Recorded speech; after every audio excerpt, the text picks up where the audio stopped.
മറ്റിതര കാർഷിക വിളകൾക്കെന്ന പോലെ കടുത്ത വേനൽ ജാതി കൃഷിക്കും തിരിച്ചടി സമ്മാനിക്കുകയാണ്.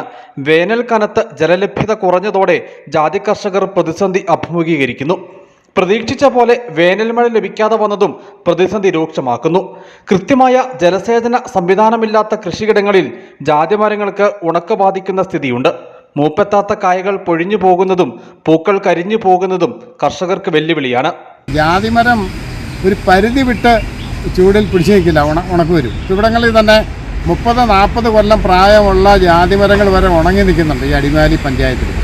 അപ്പോൾ അത് ജലസേചന സൗകര്യങ്ങൾ കിട്ടാത്തത് കൊണ്ടും അങ്ങനെയുള്ള ബുദ്ധിമുട്ടുകളാണ്. അപ്പോൾ അതുകൊണ്ട് അവർക്കുണ്ടാകുന്ന നഷ്ടമെന്ന് പറഞ്ഞാൽ ഒരു ലക്ഷക്കണക്കിന് രൂപയാണ്.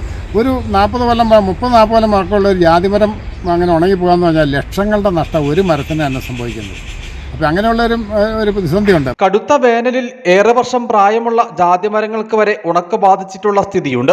ഇതിലൂടെ കർഷകർക്ക് വലിയ നഷ്ടമാണ് സംഭവിക്കുന്നത്. നിലവിലെ സ്ഥിതി തുടർന്നാൽ ജാതിക്കായുടെ ഉൽപാദനം ഇടിയുമെന്ന് കർഷകർ പറയുന്നു. നിലവിൽ മോശമല്ലാത്ത വില ജാതിക്കായ്ക്കും ജാതിപത്രിക്കും ലഭിക്കുന്നുണ്ട്. വരും ദിവസങ്ങളിൽ വേനൽ മഴ ലഭിക്കുമെന്ന പ്രതീക്ഷയിലാണ് ജാതി കർഷകർ. News bureau, Adimali.